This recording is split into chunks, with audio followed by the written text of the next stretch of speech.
August 31, 1914.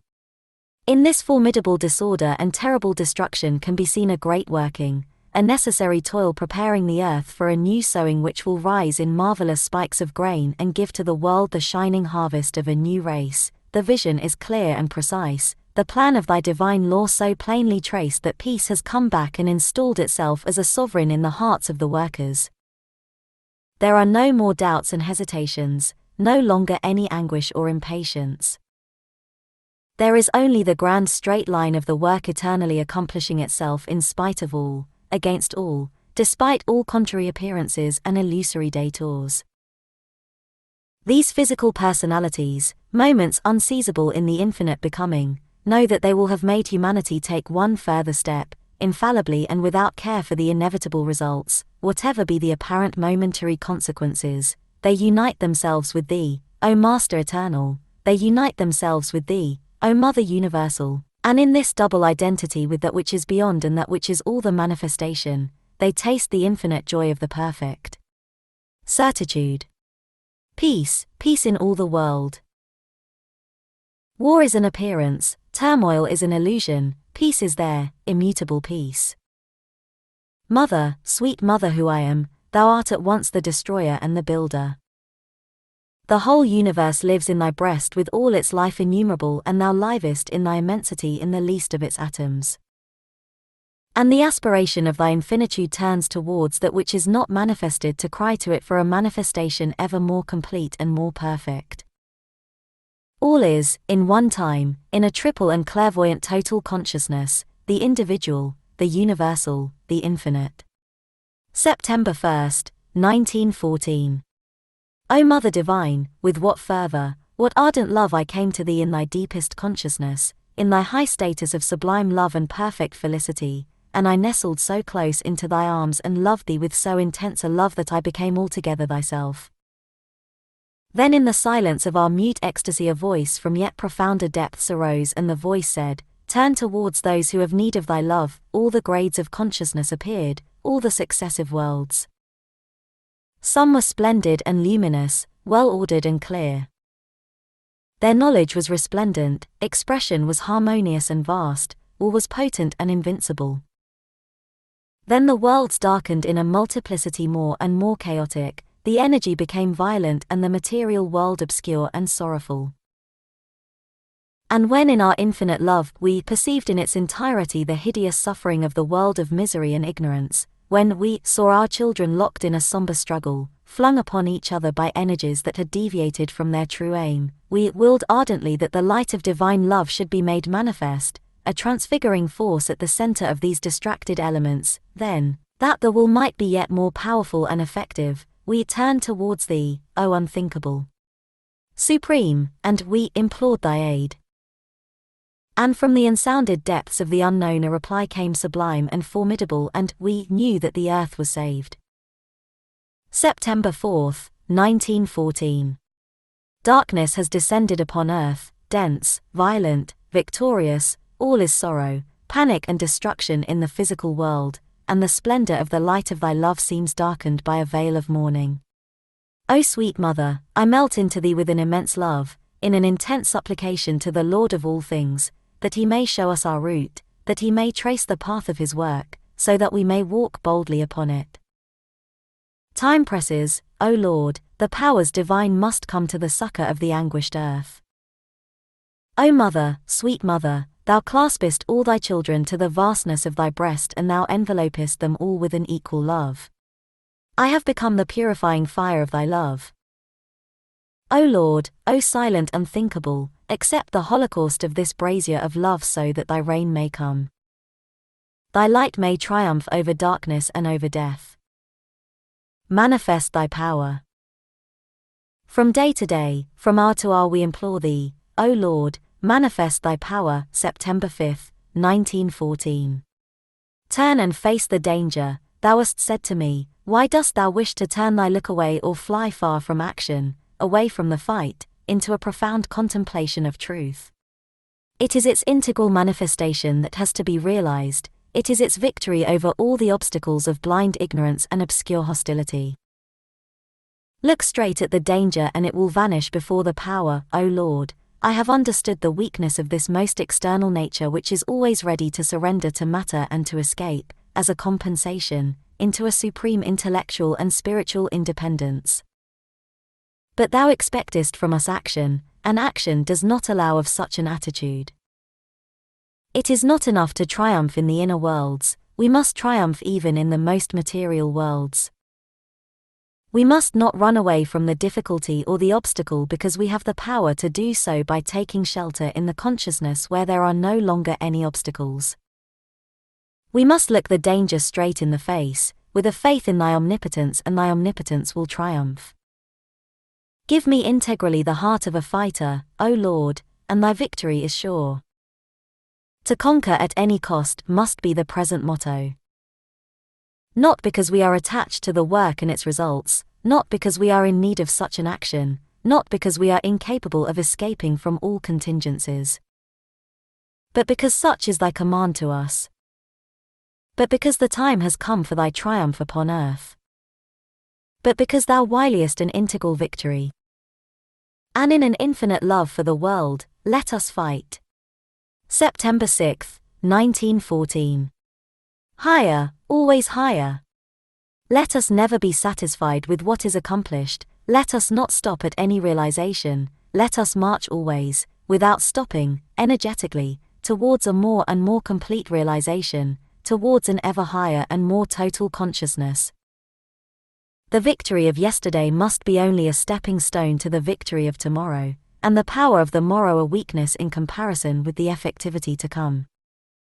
O Divine Mother, thy march is triumphal and uninterrupted. He who unites with thee in an integral love journeys unceasingly towards vaster and vaster horizons, towards a completer and completer realization, leaping from peak to peak in the splendor of thy light, to the conquest of the marvelous secrets of the unknown and their integral manifestation. O Divine Victor, all earth sings thy praise and all forces will obey thee. For the Lord has said, the hour has come, and all obstacles will be surmounted. September 9, 1914. The world is divided into two contrary forces which struggle for supremacy, and both are equally opposed to thy law, O Lord. For thou wiliest neither mortal stagnation nor blind destruction. It is in a constant, progressive and luminous transformation that thou expresses thyself. And it is this we have to establish on the earth if we would manifest thy will. Sometimes our impatience wants to know immediately the means of this manifestation. But our impatience is vain and receives no response. For the knowledge will come at the opportune moment, at the moment of action. So it is with the thought at rest and the realizing will, calm and strong, that we await the sign thou wilt give us. September 10, 1914. Thy love is like a rising tide, invading the whole being and overflooding all things. Lord, thy love will penetrate into all hearts and generate in them the divine flame which cannot be extinguished, the divine beauty which cannot be marred, and, above all contrasts and contraries, it will establish in all that unchanging bliss which is the supreme good. Thy light is like a rising tide, invading the whole being and overflooding all things. Lord, thy light will penetrate into all thoughts and generate in them the sovereign clarity which never wavers, the divine clairvoyance which is never mistaken, and, above all contrasts and contraries, it will establish in all the splendor of thy knowledge, which is supreme wisdom. Thy force is like a rising tide, invading the whole being and overflooding all things. Lord, thy force will penetrate into all life and generate in it the effective power which never fails, the divine might which is invincible, and, above all contrasts and contraries, it will establish in all thy mastering energy which is supreme will. September 13, 1914. With fervor I salute thee, O Divine Mother, and with deep feeling I identify myself with thee. United with our Divine Mother, I turn towards thee, O Lord, and I salute thee in a mute adoration. In an ardent aspiration I identify myself with thee. Then all becomes a marvelous silence, being is absorbed in non-being, all is suspended, held still and immutable, how to express the inexpressible. September 14th, 1914. There is no longer any I, any individuality, any personal limitations.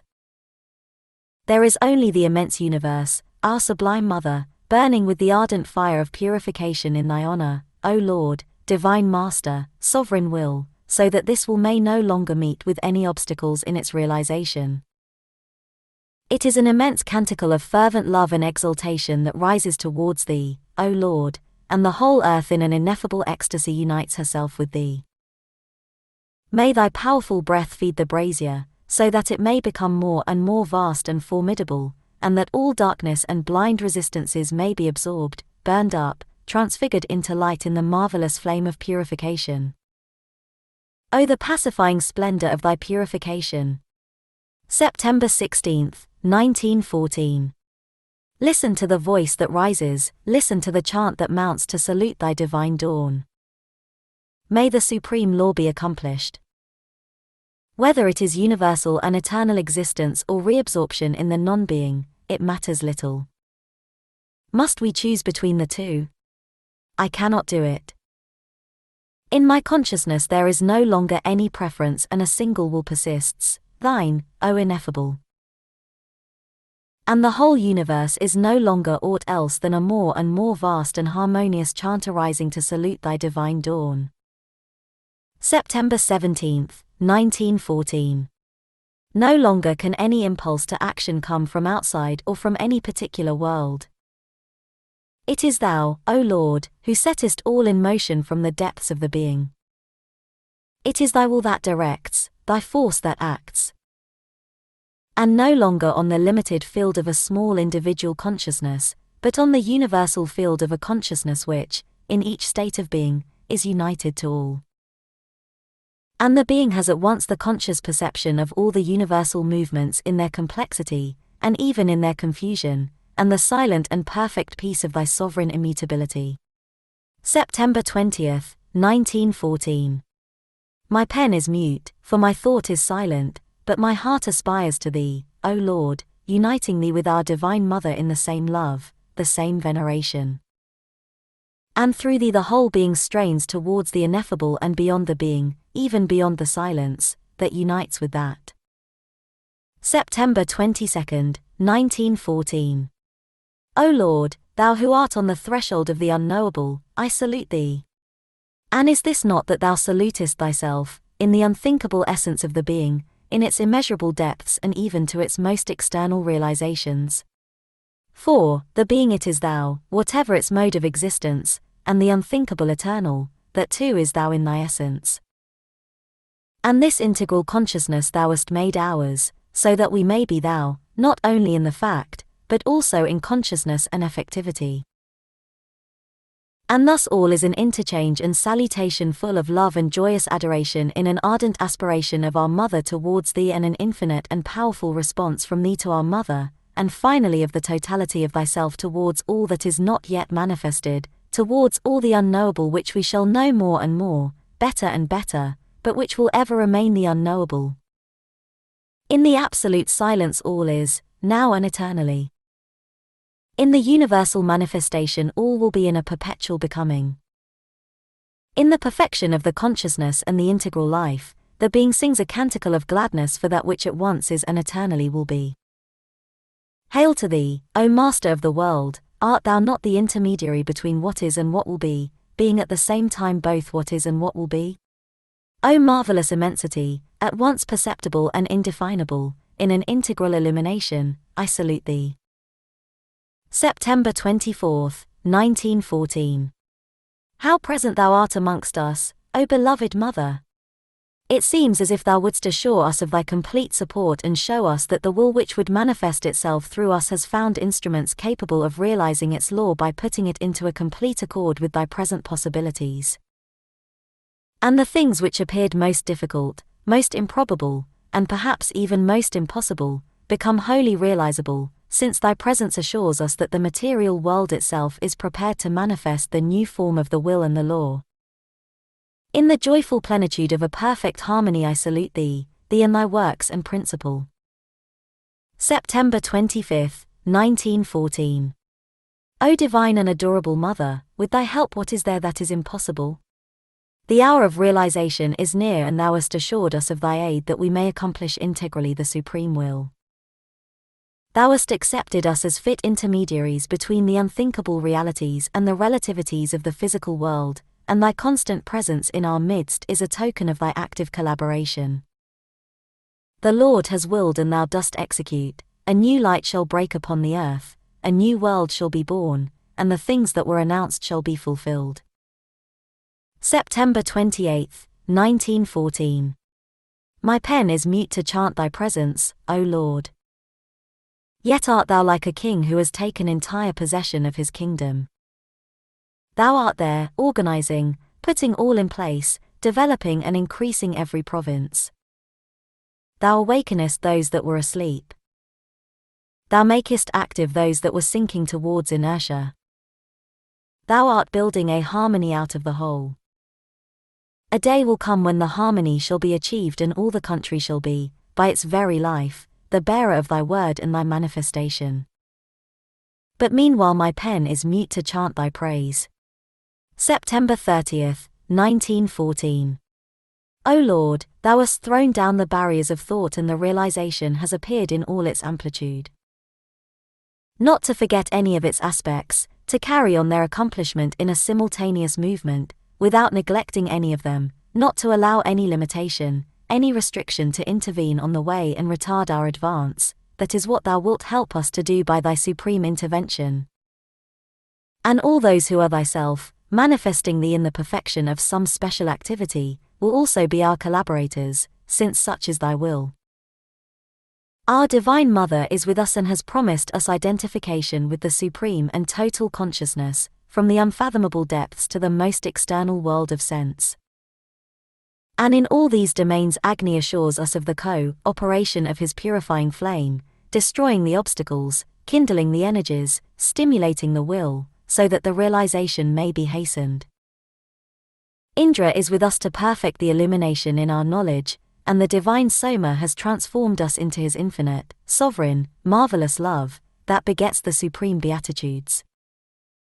O divine and sweet Mother, I salute thee with a depth of feeling, rapt and ineffable, and a limitless confidence. O splendid Agni, thou who art so living in me, I call thee, I invoke thee that thou mayst be still more living, that thy brazier may become more immense, thy flames more high and powerful, and that my whole being may no longer be aught else than an ardent conflagration, a purifying pyre.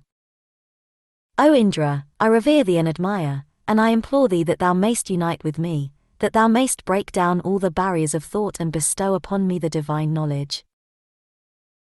O thou, sublime love, to whom I have never given any other name, but who art so completely the essence of my being, thou whom I feel vibrating and living in the least of my atoms, as in the infinite universe and beyond, thou who breathest in every breath, who art at the heart of every action, who art the light of all good will, who art hidden behind all sufferings, thou for whom I cherish a limitless adoration which goes on intensifying itself, grant that, more and more legitimately, I may feel myself to be wholly thou.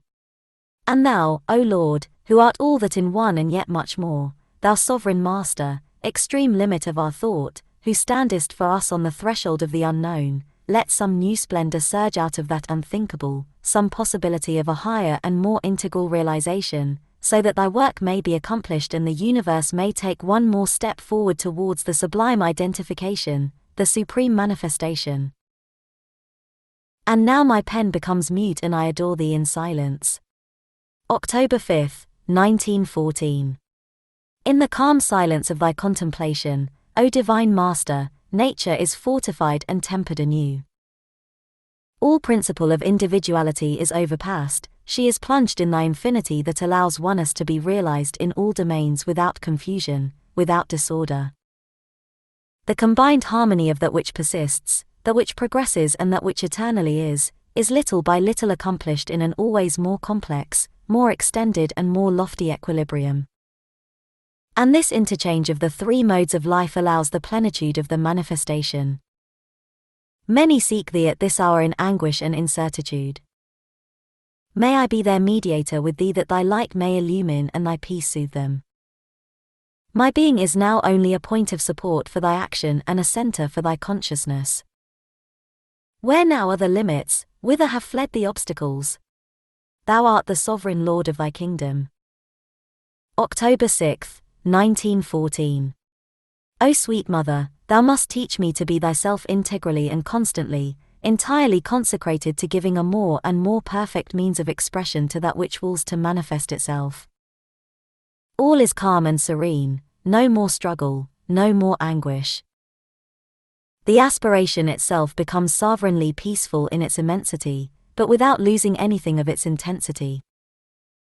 And by a curious opposition in the consciousness like the obverse and reverse of a medal, my being perceives at once the immutable serenity of the infinite reality in which all eternally is without any possible change, and the ardent and rapid advance of all that unceasingly becomes in an uninterrupted progression, and both are equally true for thee, O Lord.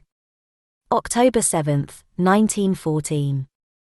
Oh, may the light spread over all earth and peace inhabit every heart. Almost all know only the material life, heavy, inert, conservative, obscure.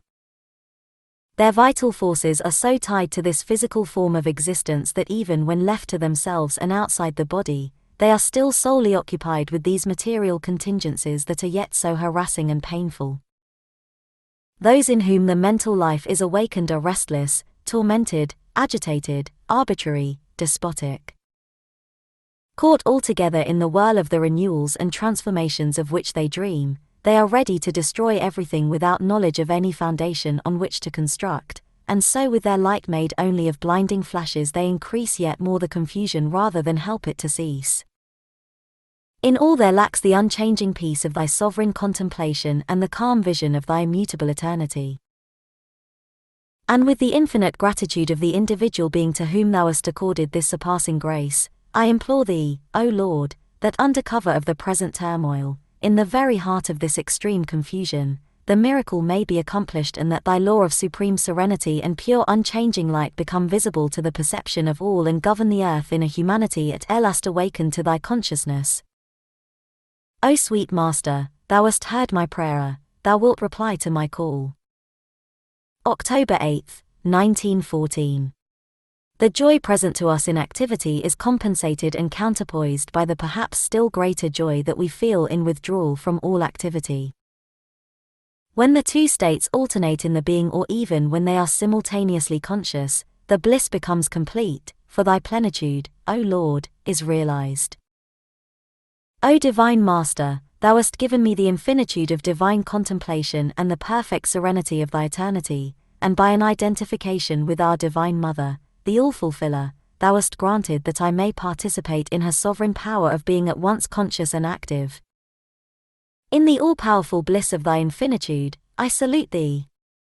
October 10, 1914.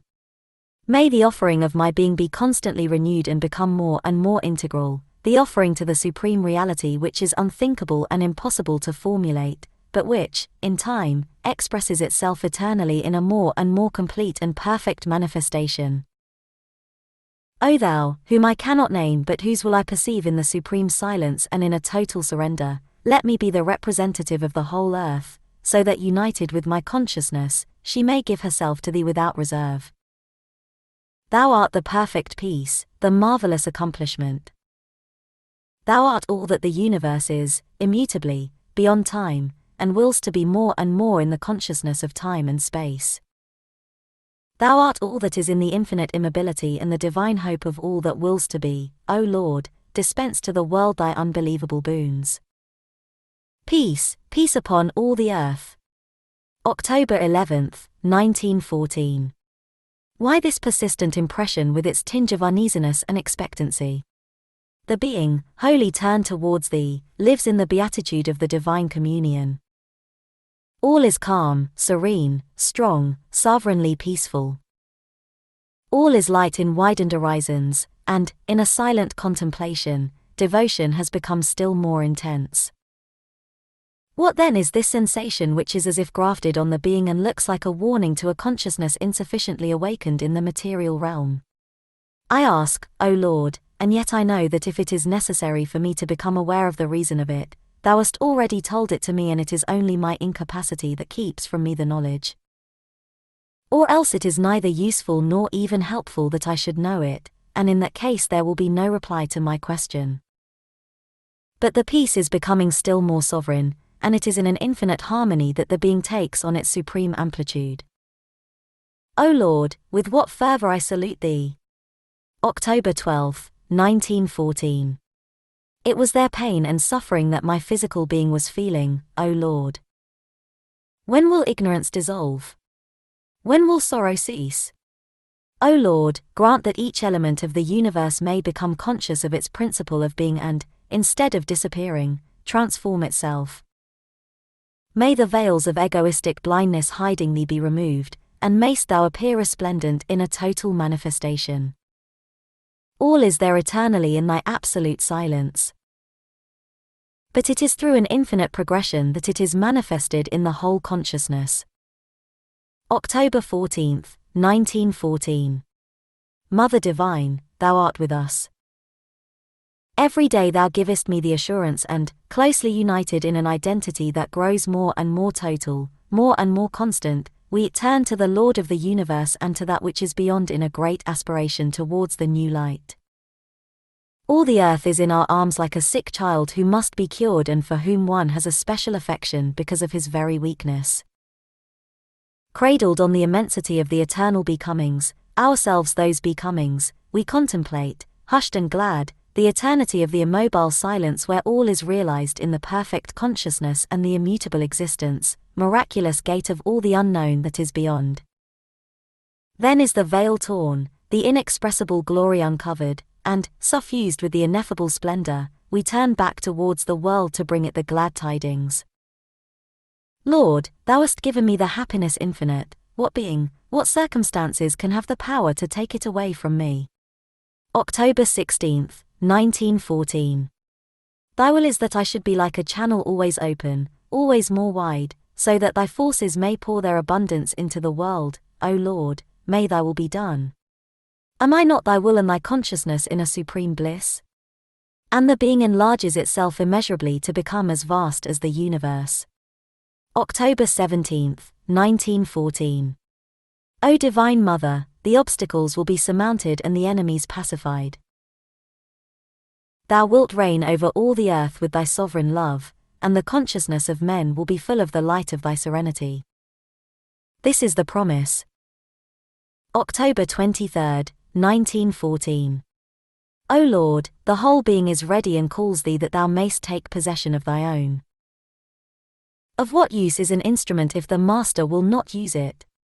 And whatever the mode of manifestation, it will be well, from the most modest, the most obscure, the most material, outwardly the most limited, to the most vast, the most brilliant, the most powerful and the most intellectual.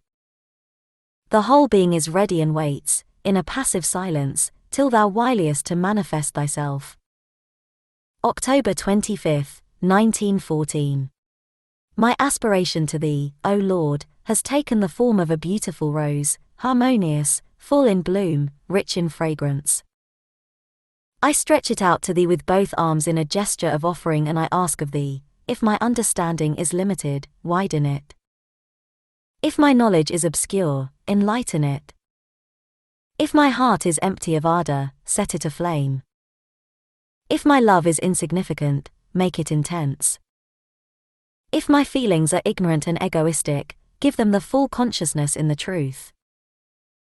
And the I which demands this of Thee, O Lord, is not a little personality lost amidst thousands of others. It is the whole earth that aspires to Thee in a movement full of fervor. In the perfect silence of my contemplation all widens to infinity, and in the perfect peace of that silence Thou appearest in the resplendent glory of Thy light. November 3, 1914. For a long time, O Lord, my pen was silent, yet Thou gavest me hours of unforgettable illumination, hours when the union between the most divine consciousness and the most material had become perfect, hours when the identification of the individual being with the universal mother and of the universal mother with Thee was so complete that the individual consciousness perceived simultaneously its own existence, the life of the whole universe and Thy eternity beyond all change. Beatitude was at its height in an ineffable and infinite peace, consciousness was luminous and immeasurable, complex and yet single, an existence all-powerful and sovereign over death. And this is no longer a fugitive condition, attained after a long concentration and vanishing as soon as born. It is a condition that can last for long hours full of eternity, at once instantaneous and interminable, a condition which is produced at will, that is to say, it is a permanent condition with which the most external consciousness comes into contact when circumstances permit, when it is no longer occupied with a definite intellectual or material work. In all work, constantly, there is the perception of thy invariable presence under thy double form of being and non-being, but it is as if behind a thin veil woven by the indispensable concentration upon the work that is being done. While during the hours of solitude, the being finds itself immediately enveloped in an atmosphere marvelously powerful, limpid, calm and divine. It merges in that atmosphere, and then there begins again the splendid life with all its amplitude, all its complexity and sublimity. The physical body is glorified, supple, vigorous, energetic. The mind is superbly active in its calm lucidity, directing and transmitting the forces of thy divine will. And the whole being exults in a limitless beatitude, a boundless love, a sovereign power, a perfect knowledge and an infinite consciousness. It is thou and thou alone who livest even in the least atom of the bodily substance itself. Thus the solid foundations of thy work upon the earth are made ready, the basements of the immense edifice are constructed. In every corner of the world one of thy divine stones is laid by the power of the conscious and formative thought. And in the hour of realization, the earth thus prepared will be ready to receive the sublime temple of thy new and completer manifestation. November 8, 1914. For the plenitude of thy light we invoke thee, O Lord. Awaken in us the power to express thee. All is mute in the being as in a desert crypt. But in the heart of the shadow, in the bosom of the silence burns the lamp that can never be extinguished, the fire of an ardent aspiration to know thee and totally to live thee. The nights follow the days, new dawns unweariedly succeed to past dawns, but always there mounts the scented flame that no storm wind can force to vacillate. Higher it climbs and higher, and one day attains the vault still closed, the last obstacle opposing our union. And so pure, so erect, so proud is the flame that suddenly the obstacle is dissolved. Then thou appearest in all thy splendor, in the dazzling force of thy infinite glory. At thy contact the flame changes into a column of light that chases the shadows away forever. And the word leaps forth, a supreme revelation. November 9, 1914. O Lord, we aspire to perfect consciousness. The whole being is gathered like a closely tied wreath made of flowers, different but all perfectly harmonized together.